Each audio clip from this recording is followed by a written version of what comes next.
Assalamualaikum warahmatullahi wabarakatuh. Selamat sore saudara. Sumatera Barat hari ini kembali hadir menjumpai Anda. Senin 29 Januari 2024. Kali ini bersama saya Bima Prasetya. Dan saya Lugena Salsabila. Berbagai informasi menarik telah dirangkum oleh tim redaksi kami.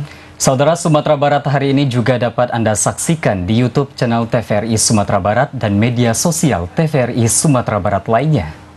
Berikut kita saksikan cuplikan topik utama untuk hari ini.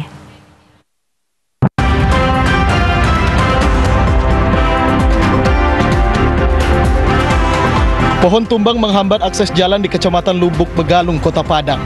Bulog dan pemerintah Kota Padang mulai menyalurkan bantuan pangan.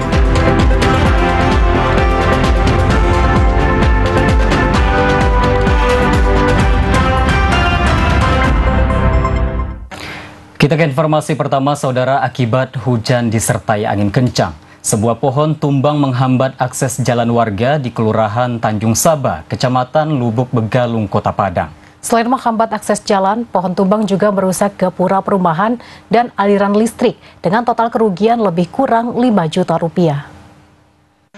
Sebuah pohon kelapa dengan panjang 20 meter dan lebar 60 cm tumbang menghambat akses jalan di Kelurahan Tanjung Saba, Kecamatan Lubuk Begalung, Kota Padang. Selain menghambat akses jalan, pohon tumbang tersebut juga merusak gapura sebuah perumahan dan aliran listrik. Mendapatkan laporan masyarakat, tim TRC BPBD Padang dikerahkan ke lokasi kejadian untuk melakukan evakuasi pohon tumbang. Memakai mesin pemotong kayu, TRC BPBD dapat mengevakuasi pohon lebih kurang 30 menit. Lurah Tanjung Saba, Aryanda, mengatakan pohon kelapa itu tumbang akibat hujan disertai angin kencang yang melanda kawasan Lubuk Begalung pada dini hari tadi. Terjadi musibah pohon tumbang yang terjadi di RT 04 RW 1 pada pukul 1 dini hari, yang mana pohon tumbang tersebut menimpa gapura perumahan BMJ di Kelurahan Tanjung Saba Pitame dengan korban jiwa mungkin nihil, yaitu kerugian mungkin yaitu gapura yang tumbang. Tidak ada korban jiwa dalam peristiwa tersebut, namun kerugian ditaksir mencapai 5 juta rupiah. Demikian laporan Redoja Yusman, TVRI Sumatera Barat. Sementara itu, saudara, diterjang angin kencang, sebuah baliho besar yang berada di jalur 2 Simpang Lapai, Kecamatan Pariaman Tengah, Kota Pariaman, mengalami patah pinggang. Akibatnya jalur lalu lintas di lokasi itu terganggu karena posisi baliho menghalangi kedua sisi badan jalan. Beginilah kondisi baliho berukuran besar yang mengalami patah pinggang di kawasan jalur 2 Simpang Lapai, Kecamatan Pariaman Tengah, Kota Pariaman. Terlihat baliho besar yang dipakai oleh KPU Kota Pariaman sebagai alat peraga sosialisasi peserta pemilu ini mengalami patah pinggang hingga menghalangi kedua sisi jalan di jalur 2 tersebut. Erman, warga sekitar, mengatakan baliho berukuran besar itu mengalami kerusakan pada Minggu sore seiring kencangnya badai melanda Kota Pariaman, sehingga menyebabkan baliho patah dan beruntung saat kejadian tidak ada kendaraan yang lewat. Namun kerusakan baliho mengganggu laju kendaraan karena baliho menghambat kedua sisi jalan di jalur 2 tersebut. Warga berharap kerusakan baliho bisa secepatnya diperbaiki agar tidak mengganggu lalu lintas dan memakan korban, terutama pada malam hari. Sore petang, ini pada petang. Di tumbang Pak. Iya. Itu berbahaya ke dia Pak. Nampaknya kan iya. Nah, jadi kalau lalu terus kan ada berbahaya memang. Di sore itu kencang pada isi Pak. Iya. Sempat lah. Ada orang buah yang betapa. Iya dia. Iya Pak. Sementara itu, Ketua KPU Kota Pariaman saat dikonfirmasi via telepon mengakui baliho tersebut adalah milik Pemko Pariaman dan tengah dipinjam sebagai alat peraga sosialisasi peserta pemilu. Pihak KPU sudah berkoordinasi dengan pemerintah setempat dan akan segera diperbaiki. Dari Kota Pariaman, Abdul Syahril, TVRI Sumatera Barat. Kita ke informasi lainnya, saudara. Seorang pengedar narkoba jenis sabu ditangkap Phantom Squad Satres Narkoba Polres Payakumbuh di depan sebuah konter handphone usai transaksi narkoba. Dari penangkapan tersebut diamankan sejumlah paket narkoba jenis sabu siap edar. Penangkapan terhadap seorang pengedar narkoba jenis sabu berinisial RO dilakukan Phantom Squad Satres Narkoba Polres Payakumbuh di Kecamatan Payakumbuh, Kabupaten 50 Kota. Tersangka RO diikuti sejak awal karena tidak menyadari ia dengan mudah ditangkap saat lengah. Beruntung tidak ada perlawanan saat ditangkap. Dari penggeledahan yang disaksikan perangkat nagari dan sejumlah warga, diamankan 10 paket narkoba jenis sabu berbagai ukuran. Tersangka memiliki 2 alamat, yakni di Jalan Rasuna Said, Kelurahan Tiakar, Kecamatan Payakumbuh Timur, Kota Payakumbuh, dan Corong Parumpuang, Kenagarian Koto Baru, Simalangkang, Kecamatan Payakumbuh, Kabupaten 50 Kota.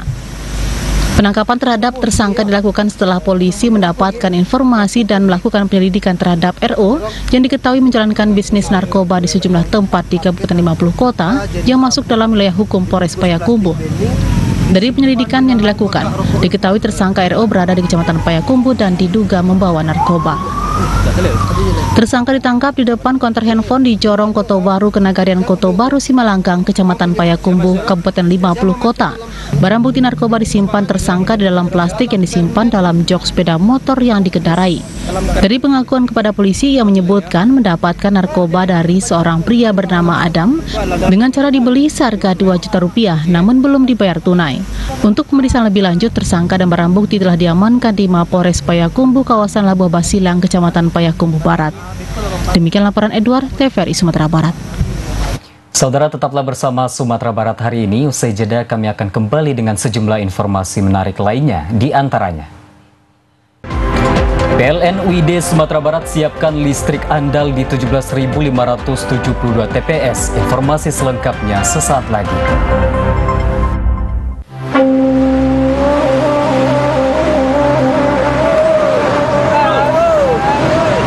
Susah. Bagi tangkapan titik. Cuaca bagus. Abu yang banyak pagi tadi. Sama Pak Mai, Pak Mai. Susah. Siapa lah? Kita nih kan mau pemilu nih Bapak. Ya betul bulan 2. Mana kalau kita pilih pemimpin yang pro nelayan? Coba. Setuju ya. Assalamualaikum. Waalaikumsalam. Tadi kedengaran ngomong-ngomong tentang pemimpin. Kenapa susah? Kalau saya pilih aja yang ini. Saya? Yang ini. Oh, yang ini. Iya. Kalau saya enggak itu Pak. Apa itu janji-janji yang ada? Kita perlu milih pemimpin yang pro nelayan ya Pak Maya. Pemimpin yang ini berubah semuanya, memperhatikan rakyat, memperhatikan nelayan, itu maunya. Alah, cuma janji-janji tuh Pak Adang, nggak ada buktinya. Mana buktinya? Ayo kita buktikan saja nanti 14 Februari. Ayo, siapa takut? Ayo.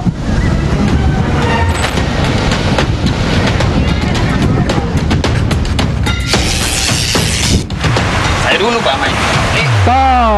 Stop, anak muda, Bapak, jadikan pemilu ajang persaingan sehat, bukan permusuhan. Ayo, sukseskan pemilu tahun 2024. Pemilu damai, bangsa bersatu.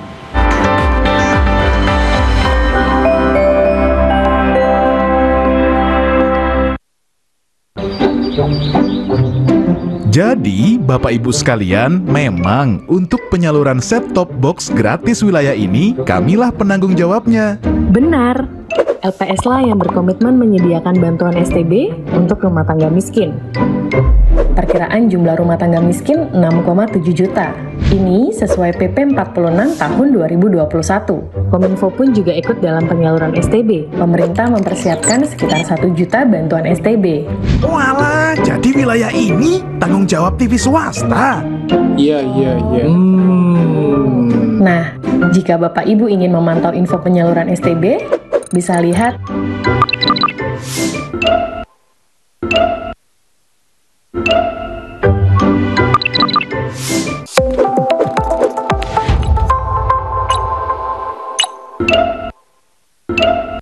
Warga Plus 62, pemilu sudah dekat.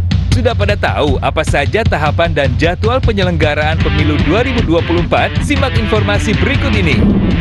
Pencalonan anggota DPD. Pencalonan anggota DPR, DPRD Provinsi, dan DPRD Kabupaten atau Kota. Pendaftaran bakal calon presiden dan wakil presiden. Pengusulan bakal calon pengganti atas hasil pemeriksaan kesehatan. Penetapan pasangan capres-cawapres. Penetapan nomor urut pasangan calon. Masa kampanye pemilu.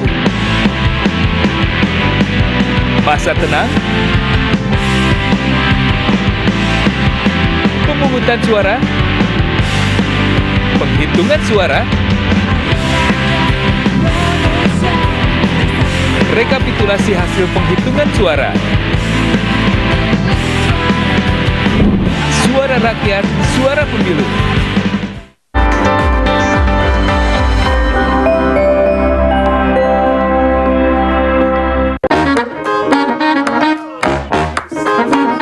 Halo, aku Modi, Sobat Digitalmu. Kamu tahu nggak kalau siaran TV analog akan diganti menjadi digital? Caranya gampang banget loh. Kamu hanya perlu menginstal set-top box. Ayo, ikuti Modi.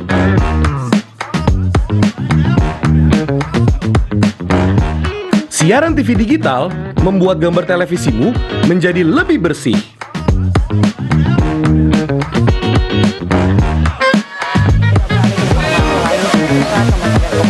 Tidak hanya bersih gambarnya, siaran TV digital juga lebih jernih suaranya. Terus membangun infrastruktur telekomunikasi di wilayah tertinggal, terdepan dan keluar aplikasi.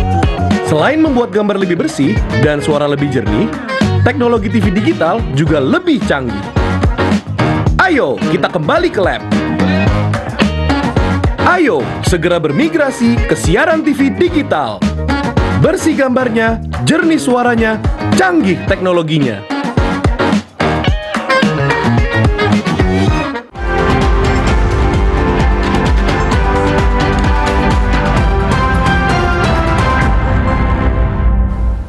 Terima kasih saudara, Anda masih bersama Sumatera Barat hari ini. Kita masuk ke informasi selanjutnya. Perum Bulog wilayah Sumatera Barat mulai menyalurkan bantuan pangan sebanyak 450 ton kepada masyarakat Kota Padang. Bantuan pangan berupa beras 10 kg per KPM ini disalurkan selama 6 bulan ke depan. Pemerintah Kota Padang bersama Bulog Divre Sumatera Barat mulai menyalurkan bantuan pangan kepada puluhan ribu masyarakat kurang mampu di Kota Padang. Bantuan pangan ini berupa beras 10 kg akan diberikan kepada 45.908 KPM atau keluarga penerima manfaat. Setiap KPM akan menerima bantuan beras sebanyak 10 kg setiap bulan selama 6 bulan ke depan.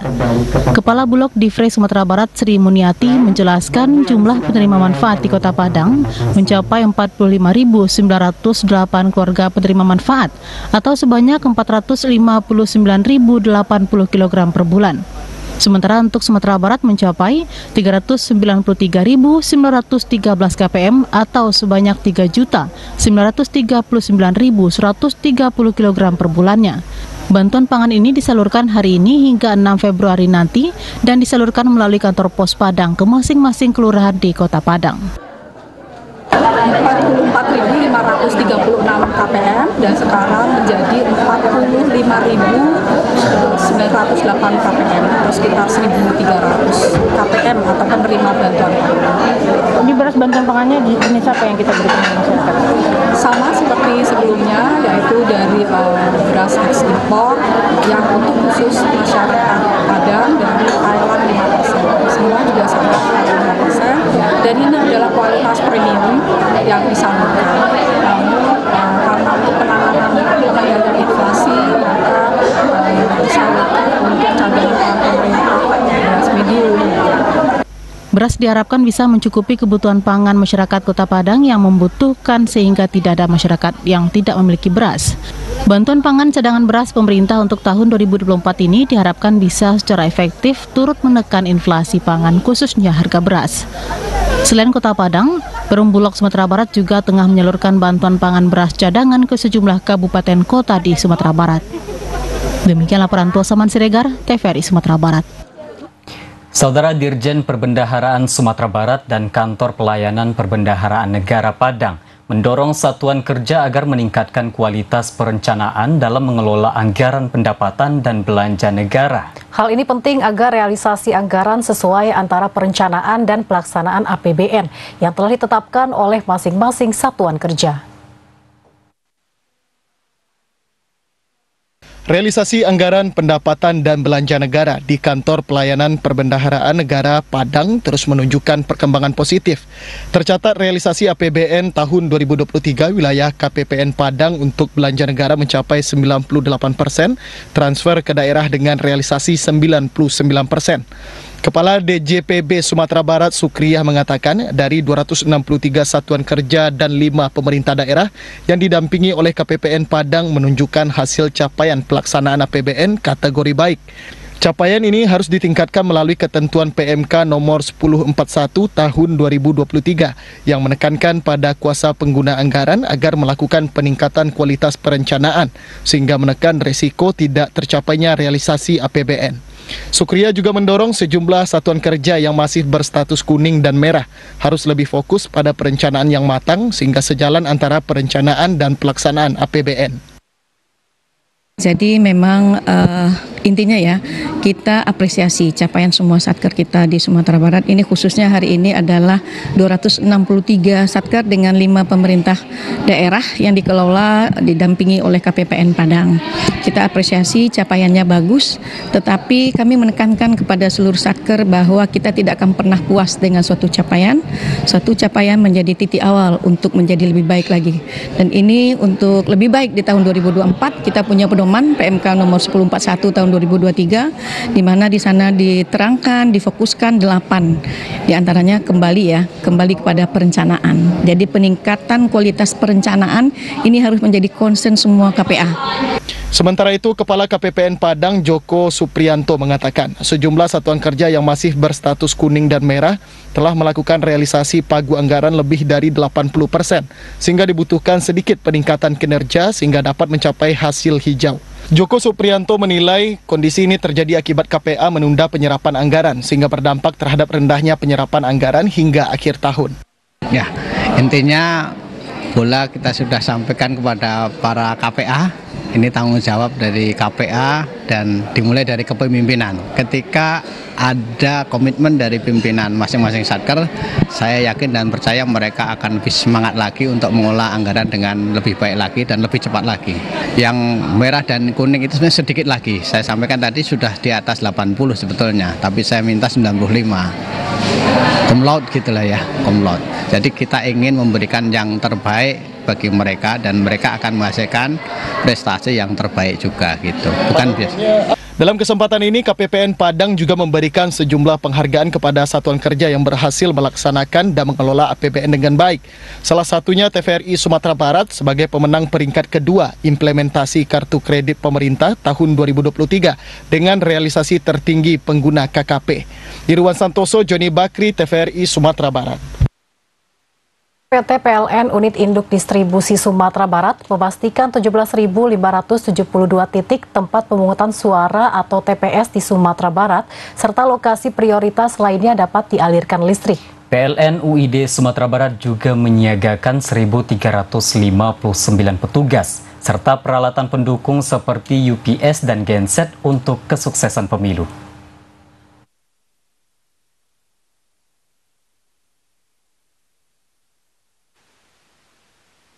PT PLN Unit Induk Distribusi Sumatera Barat memastikan kesiapan pasokan listrik andal untuk kesuksesan pemilu serentak 2024. General Manager PLN UID Sumatera Barat Erik Rossi Priyonugroho mengatakan, PLN memastikan lokasi prioritas bisa dialiri listrik, yakni di 17.572 titik tempat pemungutan suara atau TPS, kantor KPU Sumatera Barat. 19 kantor KPU Kabupaten dan Kota, kantor Bawaslu dan Panwaslu, serta kantor kecamatan tempat pengumpulan kotak suara. PLN Sumatera Barat juga menyiagakan 1.359 petugas dalam pelaksanaan Pesta Demokrasi 2024, serta peralatan pendukung seperti UPS sebanyak 30 unit dan genset sebagai cadangan jika listrik padam. Terkait data dari KPU bahwa terdapat 215 TPS yang belum terjangkau aliran listrik, hingga saat ini PLN sudah menindaklanjuti sebanyak 142 TPS dan sudah dialiri listrik. Sementara 73 TPS sisanya dipastikan akan teraliri listrik menjelang 14 Februari 2024. Untuk kelistrikan secara rasio elektrifikasi kami sudah mencapai 99,9%, artinya jaringan kami sudah mencapai semua pelosok desa. Jadi ini harapannya juga bisa melistriki kurang lebih, kemarin kita koordinasikan dengan KPU sebesar 17.572 rencana TPS yang akan digunakan pada tanggal 14 Februari untuk pemungutan suara. Dari 17.572 kemarin sudah diidentifikasi ada beberapa lokasi, kurang lebih sebanyak 215 yang membutuhkan layanan ekstra dari PLN karena jangkauannya cukup jauh dari kondisi existing.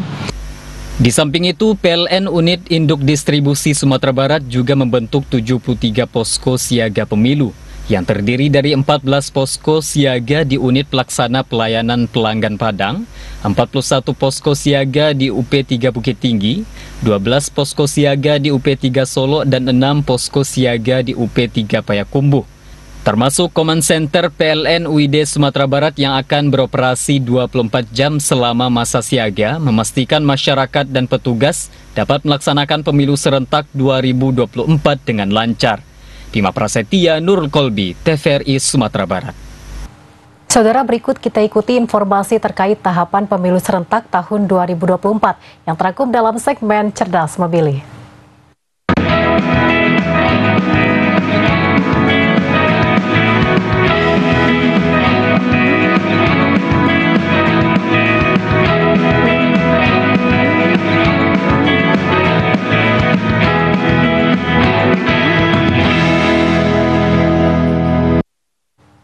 Saudara, laporan dugaan pelanggaran pidana pemilu terus bergerak dan diproses tim Sentra Gakumdu Bawaslu Pasaman Barat.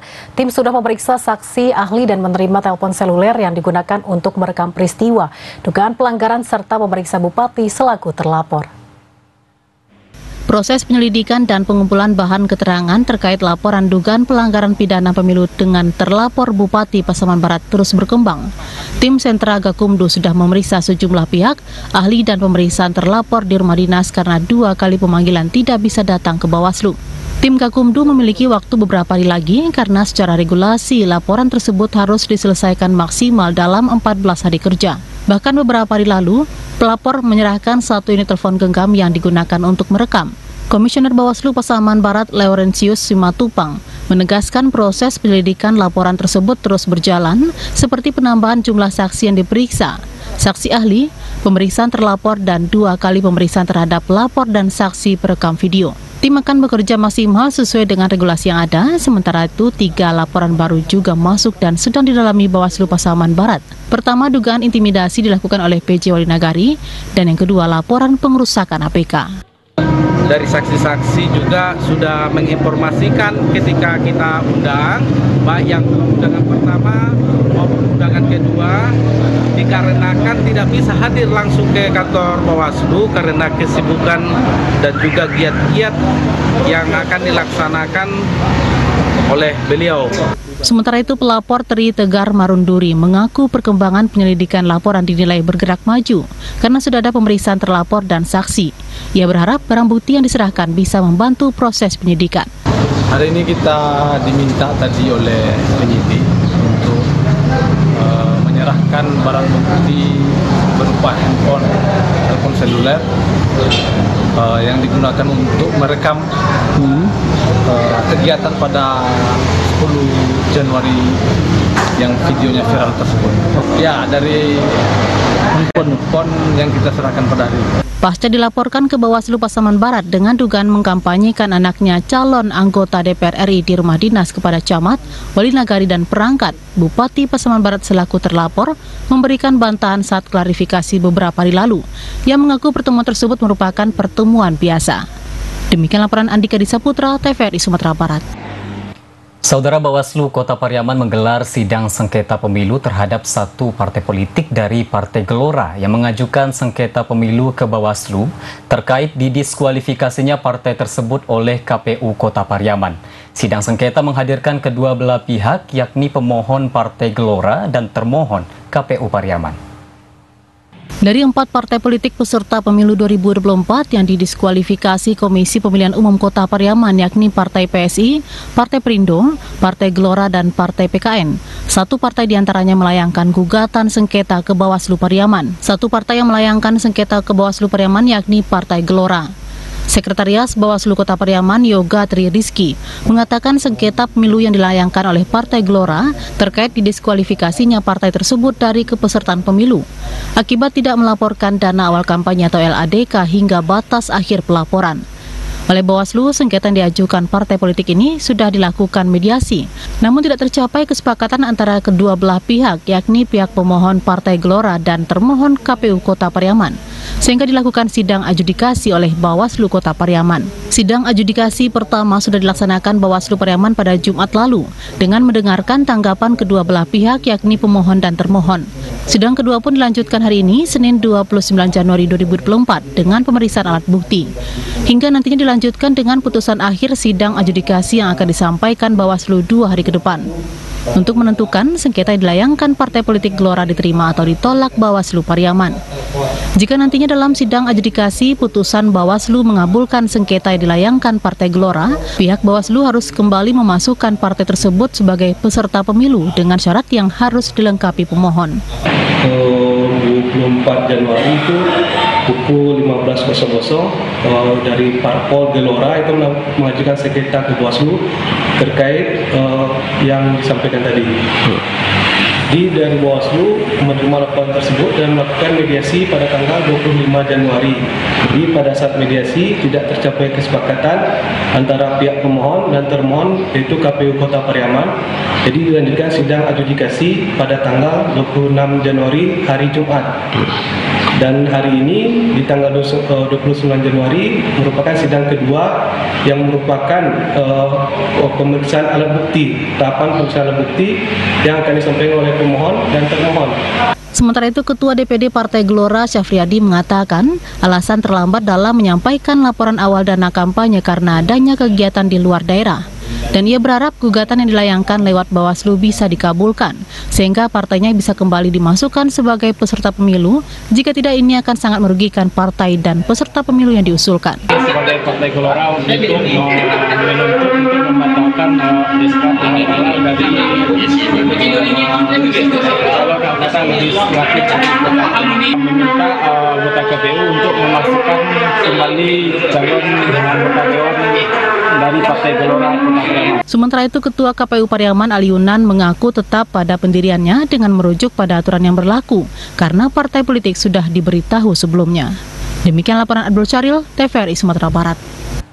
Saudara, sejumlah caleg DPRD Kota Payakumbuh melalui timnya mulai menjemput APK yang sebelumnya ditertibkan Bawaslu bersama tim gabungan. Pasca penertiban, ratusan APK tersebut disimpan di kantor Bawaslu Kota Payakumbuh.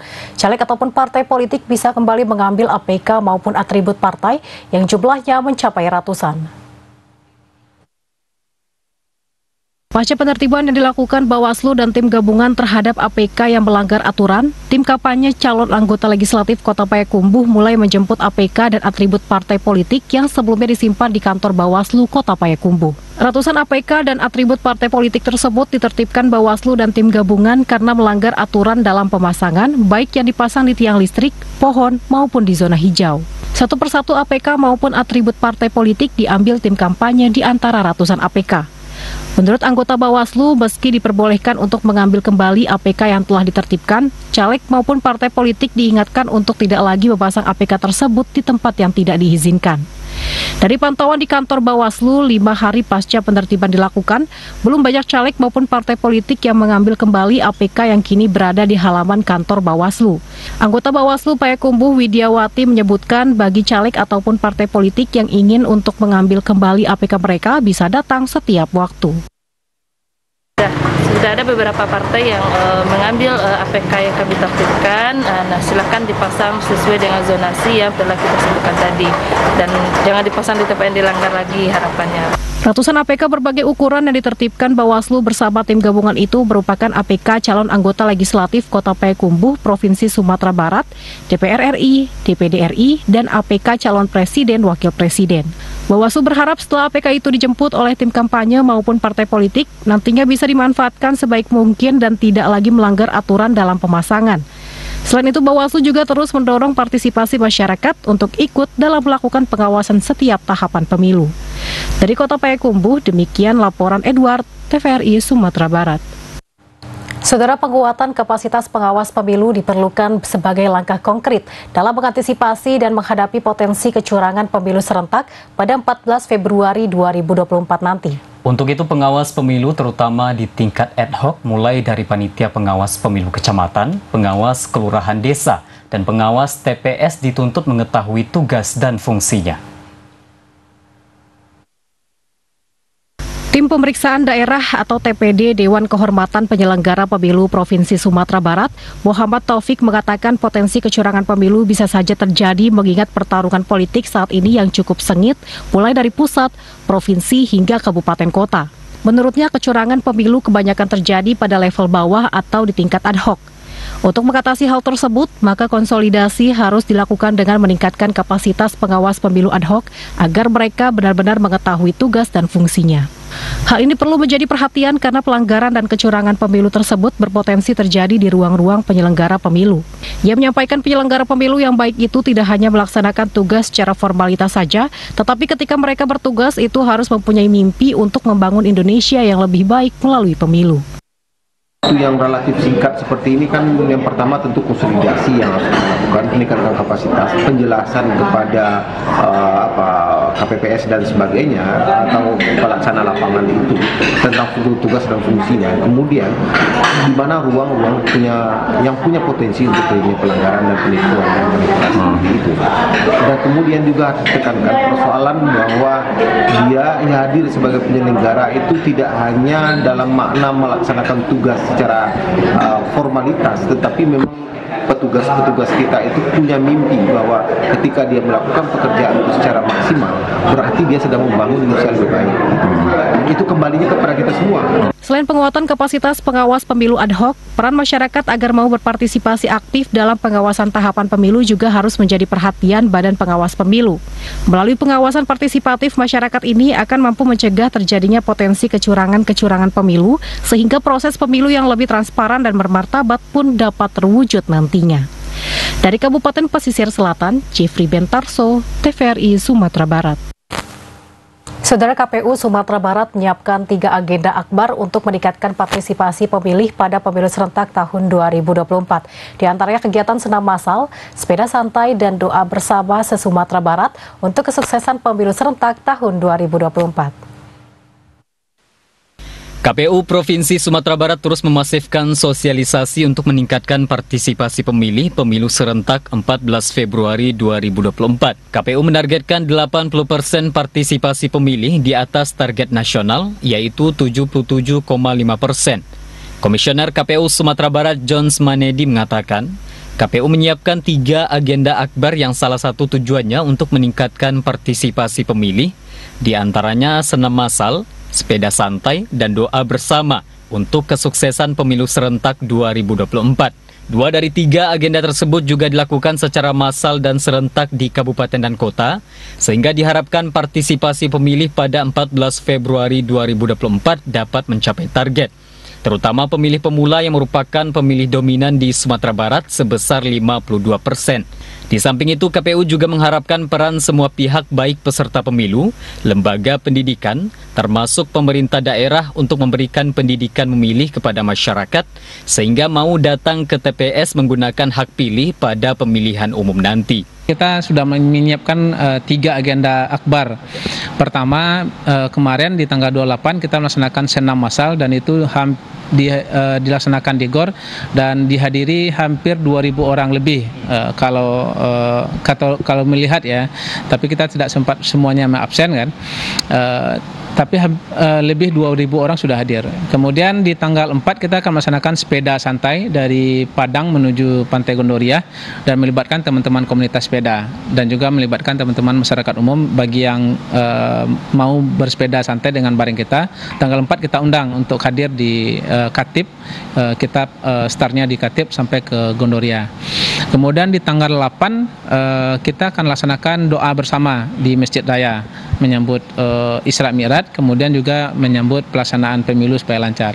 Komisioner KPU Sumatera Barat Jones Manedi berharap target partisipasi pemilih di Sumatera Barat dapat tercapai, serta dapat berlangsung pemilu yang kondusif, lancar, aman, dan damai. Tima Prasetya, Nurul Kolbi, TVRI Sumatera Barat. Saudara, jelang pemilu 2024, Kepolisian Daerah Sumatera Barat mengajak masyarakat untuk menciptakan suasana yang aman dan damai dan menghargai perbedaan. Selain menciptakan suasana yang damai, masyarakat juga diminta tidak terprovokasi dengan isu-isu yang mengarah kepada politik. Polda Sumatera Barat mengajak masyarakat untuk menciptakan suasana yang damai dan sejuk jelang pemungutan suara pada pemilu 2024 yang akan berlangsung pada 14 Februari 2024 nanti. Masyarakat harus saling menghormati perbedaan pandangan politik. Kabid Humas Polda Sumatera Barat Kombes Pol Dwi Sulistiawan menjelaskan, pada pemilu 2024 nanti, Polda Sumatera Barat telah mempersiapkan personil pengamanan untuk menjaga keamanan selama proses pemilu berlangsung. Kabid Humas Polda Sumatera Barat menambahkan, selama tahapan kampanye, Direktorat Intelijen dan Keamanan Polda Sumatera Barat telah menerbitkan ribuan surat tanda terima pemberitahuan atau STTP kampanye pemilu 2024. STTP merupakan izin keramaian atau pemberitahuan dalam melakukan kampanye pada pemilu. Demikian laporan Tua Saman Siregar, TVRI Sumatera Barat. Saudara, tetaplah bersama Sumatera Barat hari ini. Usai jeda, kami akan kembali dengan sejumlah informasi menarik lainnya, di antaranya tentang pasokan kurang, harga kebutuhan pokok melambung di Kota Pariaman. Informasi selengkapnya sesaat lagi.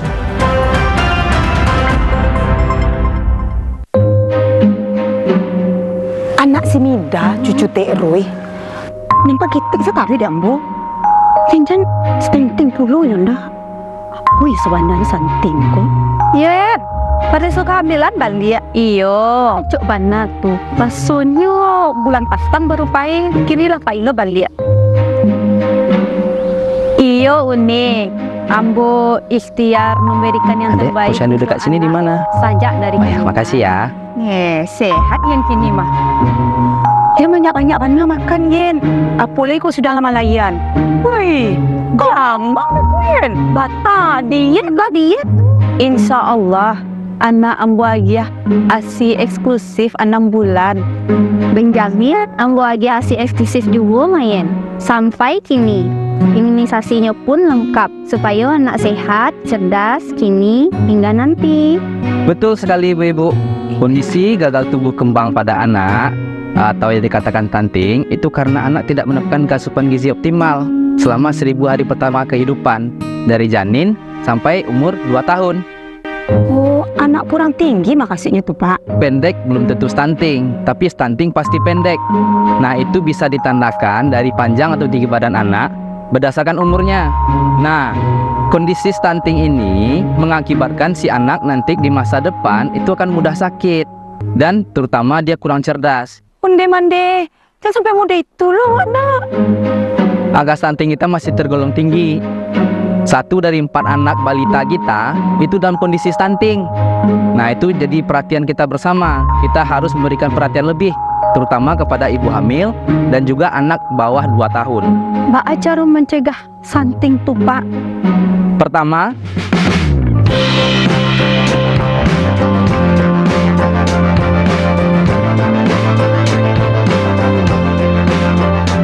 kalau adonan new diet supaya budinya gol balik, mbak tuh Pak. Yo, ada pula tuh ibu yang tak nio magi anaknya asi, mbak tuh Pak. Nah, ibu menyusui itu nak Bu harus mendapatkan cukup gizi, cukup makanan, karena dia tuh harus memberikan anak juga makanan melalui ASI mereka. Jadi kalau kita dietnya yang salah, kasihan kita sama anak kita Ibu. Oh gitu. Ya, pencegahan dan penanganan stunting itu jadi tanggung jawab kita bersama untuk menghadirkan sumber daya manusia yang unggul menyongsong Indonesia Emas 2045. Yuk cegah stunting, anak sehat, masa depan cemerlang.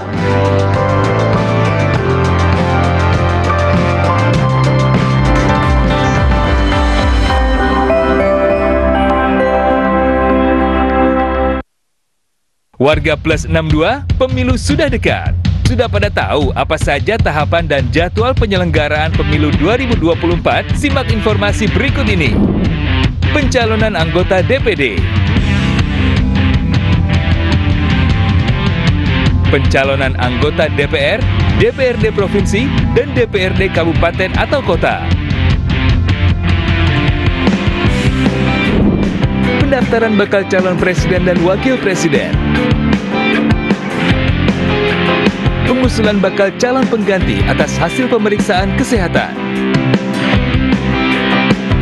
penetapan pasangan Capres-Cawapres, penetapan nomor urut pasangan calon,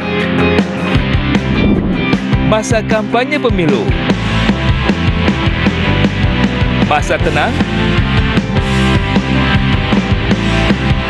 pemungutan suara, penghitungan suara, rekapitulasi hasil penghitungan suara, suara rakyat, suara pemilu.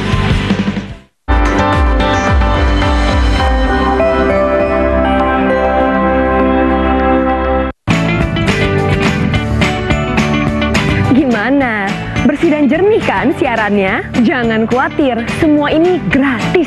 Bagi kamu yang masih menggunakan TV analog, cukup dengan satu langkah mudah. Untuk televisi yang sudah siap digital, cukup scan ulang siaran TV kamu untuk menangkap siaran TV digital. Banyak pilihan programnya, bersih gambarnya, jernih suaranya, dan canggih teknologinya. Ayo, kita beralih ke siaran televisi digital.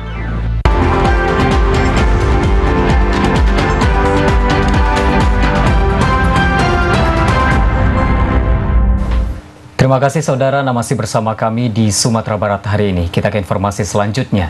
Harga sejumlah kebutuhan pokok mengalami kenaikan yang cukup signifikan di Pasar Rakyat Kota Pariaman. Kenaikan sejumlah kebutuhan pokok itu terjadi akibat kurangnya jumlah pasokan. Sejumlah kebutuhan pokok yang mengalami lonjakan harga di pasar tradisional Kota Pariaman ini yakni cabai merah yang naik dari harga Rp40.000 menjadi Rp45.000 per kilogram. Sedangkan cabai rawit dari harga Rp35.000 menjadi Rp48.000 per kilogramnya. Kemudian bawang merah naik dari Rp20.000 menjadi Rp30.000 per kilogram. Begitu juga dengan harga minyak goreng curah yang naik dari harga Rp14.000 menjadi Rp16.000 per kilogramnya. Sementara minyak goreng kemasan yang sebelumnya dijual seharga Rp32.000 kini menjadi Rp34.000 per 2 liter. Menurut pedagang, naiknya harga sejumlah kebutuhan pokok disebabkan kurangnya jumlah pasokan. Kenaikan harga paling menonjol terjadi pada sayur mayur. Hal tersebut disebabkan kurang dan mahalnya harga sayuran dari daerah pemasok yakni Padang Panjang, karena banyak petani yang gagal panen akibat terjadinya erupsi Gunung Merapi. Untuk sayuran jenis daun suba naik sebesar Rp4.000 menjadi Rp32.000 per kilogram. Sementara lobak dan daun bawang naik hingga 2 kali lipat dari harga sebelumnya yang kini lobak dijual Rp7.000 dan daun bawang seharga Rp20.000 per kilogram. Ya naik, sayur mayur naik, cabai naik, beras naik, minyak naik. Itu sudah berapa lama, Bu? Dari bulan inilah, bulan Januari. Ya, gunung itu. Erupsi Gunung Merapi? Gunung ya. Hitam-hitam, ekornya hitam. Oh gitu, pasokannya ada barangnya? Sedikit. Oh gitu. Dari Alam Panjang ada ya? Alam Panjang, tapi dari Alam Panjang, daripada Panjang nggak ada ya? Alam Panjang sedikit, tapi mahal. Mahal. Menurut pedagang, naiknya harga sejumlah kebutuhan dan sayuran tersebut menyebabkan daya beli masyarakat menurun. Pedagang juga tidak bisa memprediksi kapan harga akan kembali normal. Dari Kota Pariaman, Abdul Syahril, TVRI Sumatera Barat.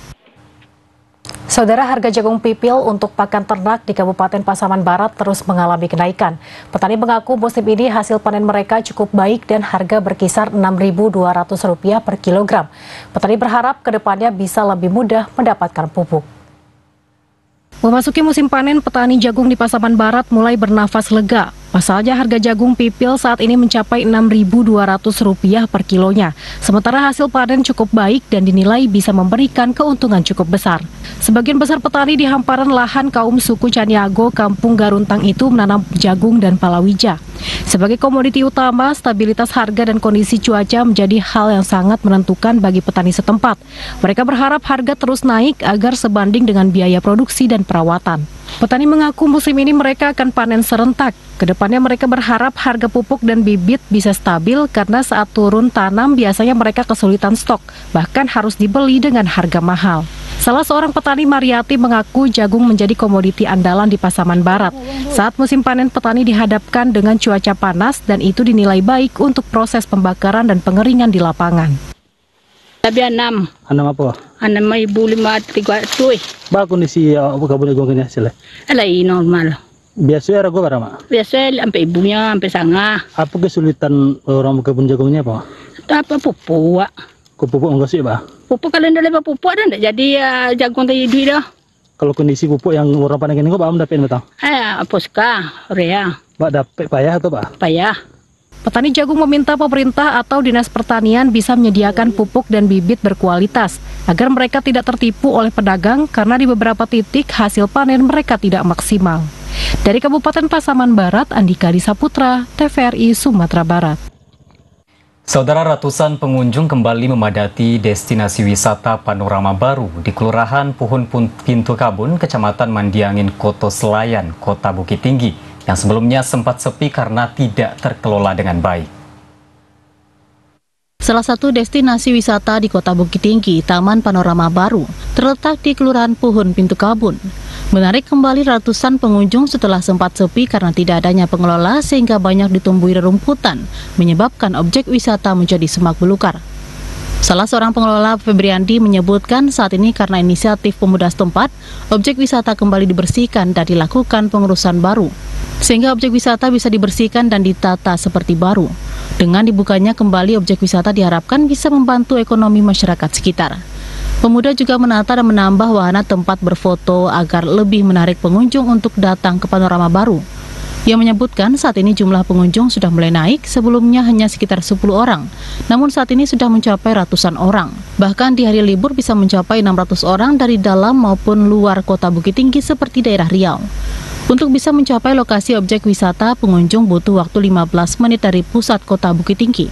Dan untuk masuk, pengunjung hanya perlu merogoh kocek sebesar Rp5.000 per orang. Dengan keindahan alam dari ketinggian, selain menikmati suasana alam yang asri, pengunjung juga bisa menikmati pemandangan alam dari 4 gunung, mulai dari Singgalang, Marapi, Talamau, dan Gunung Pasaman. Pengunjung setiap harinya ada, cuman paling 20 orang, 10 orang. Dikelola dengan baik dan mulai menghasilkan. Itu dikelola oleh siapa maksudnya? Kami mengelola secara kelola pemuda, bersama-sama pemuda masyarakat, membenahi masyarakat, membenahi objek wisata ini. Febriandi berharap kedepannya dengan dikelola dan penambahan fasilitas terbaru di objek wisata bisa lebih menarik minat pengunjung yang datang, sehingga juga membantu perekonomian masyarakat sekitar. Demikian laporan Jeffrey Wahyudi, TVRI Sumatera Barat. Saudara, berikut kita ikuti informasi lainnya di wilayah Sumatera yang telah terangkum dalam segmen Lintas Andalas.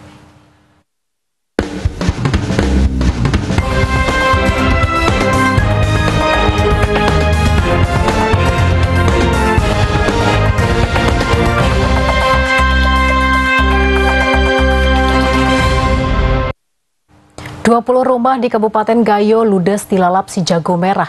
Kebakaran terjadi diduga akibat adanya korsleting arus listrik.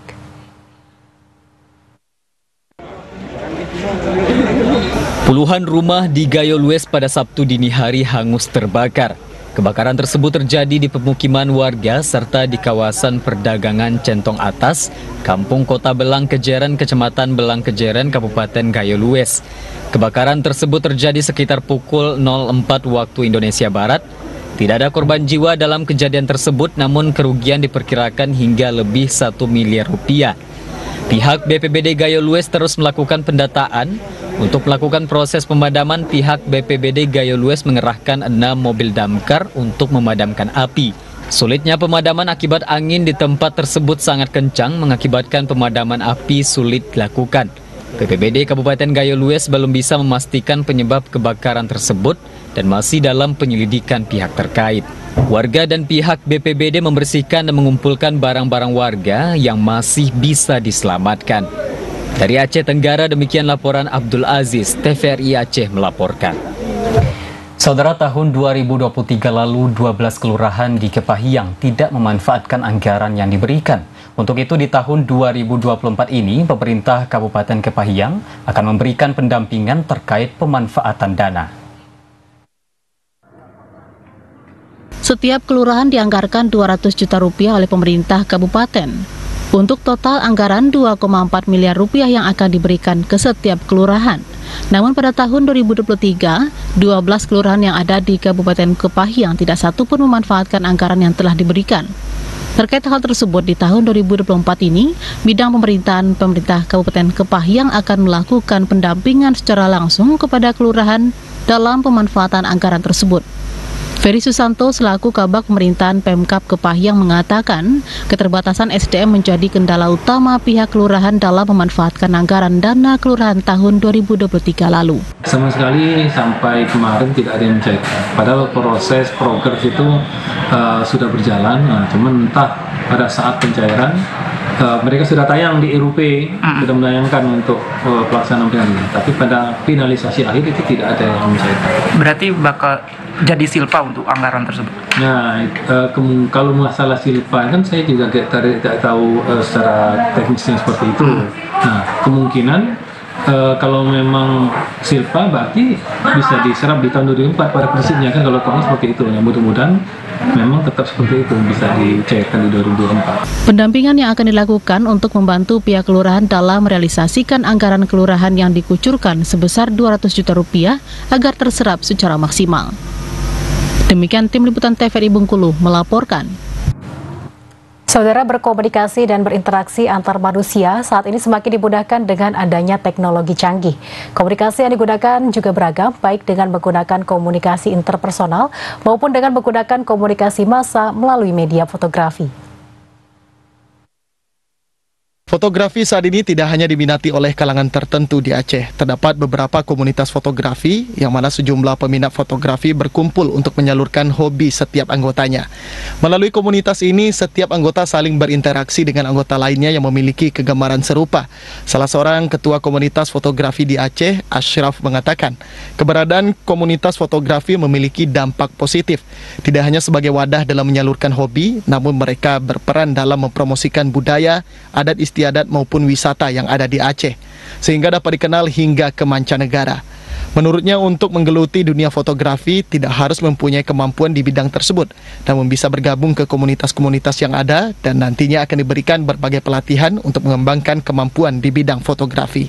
Jadi target kita memang dari hobi fotografi ini dan melalui komunitas, jadi kita coba angkat baik itu dari segi budaya, adat istiadat, kemudian wisata di daerah Aceh ini, gimana caranya melalui fotografi kita bisa membawa pesan melalui fotografi ke baik itu secara nasional ataupun internasional. Sementara itu, salah seorang fotografer, Andre Mufti, mengatakan awalnya ia bisa terjun ke dunia fotografi karena ketertarikannya pada sebuah objek foto. Hingga akhirnya menjadi sebuah hobi, dirinya menilai bahwa fotografi merupakan bagian dari seni hingga kemudian diekspos ke dunia luar dan memiliki nilai daya tarik tersendiri bagi yang melihatnya. Sehingga fotografi memiliki potensi yang besar sebagai media promosi. Dari sudut pandang saja dari fotografi itu bisa kaya dengan satu sumber gitu loh. Nah, jadi secara filosofis itu, kemudian secara teknis ya fotografi itu adalah bagian dari art, bagian dari seni gitu. Jadi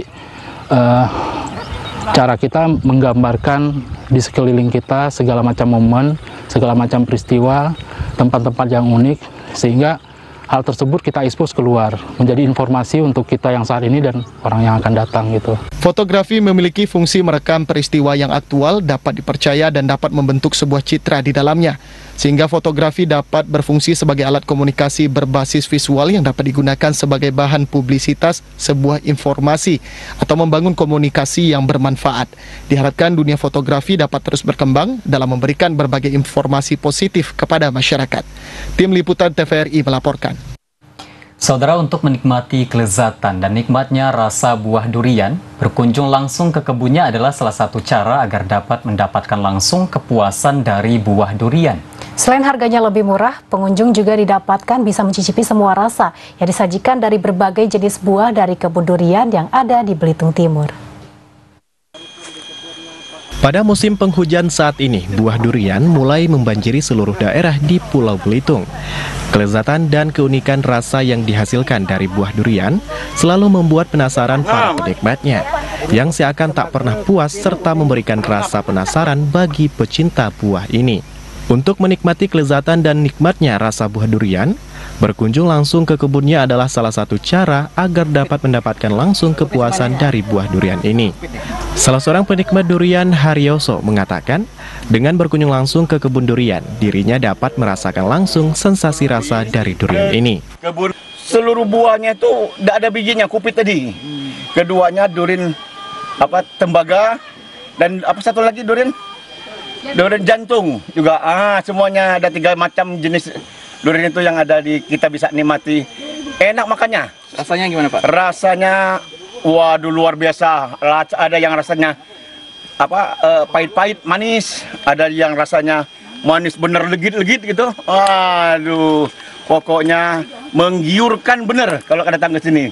Banyaknya buah durian yang dihasilkan pada musim tahun ini diakui oleh pemilik kebun sudah memberikan keuntungan bagi keluarganya. Setidaknya dalam 1 bulan terakhir, dari puluhan pohon durian miliknya, ini sudah berhasil mendapatkan keuntungan hingga belasan juta rupiah. Kalau untuk bulan ini, untuk musim yang ini, kira-kira kemungkinan hampir 18 atau 19 juta. Lebih sih. Malahan lebih sebenarnya. Tapi yang terkumpulnya itu yang terhitung secara ininya. Tapi sebenarnya lebih karena di luar dari itunya nanti kan untuk ngasih orang yang jaga. Untuk mendapatkan jenis buah durian yang unggul, para penikmat durian di Belitung Timur harus merogoh kocek sedikitnya Rp15.000 untuk harga per buahnya. Sedangkan jika berkunjung langsung ke kebun durian, harga durian dengan kualitas yang unggul, pengunjung hanya ditawarkan dengan harga Rp10 hingga Rp15.000 saja. Dan tentu saja penikmat durian dapat mencicipi bermacam jenis durian secara gratis. Dari Manggar, Belitung Timur, Devi Indra, TVRI Bangka Belitung melaporkan. Ini tembaga. Saudara, informasi tadi sekaligus menutup perjumpaan kita pada hari ini. Saya Lugiana Salsabila. Dan saya Bima Prasetya mewakili seluruh kerabat kerja yang bertugas mengucapkan terima kasih atas kebersamaan Anda. Wassalamualaikum warahmatullahi wabarakatuh. Selamat sore dan sampai jumpa.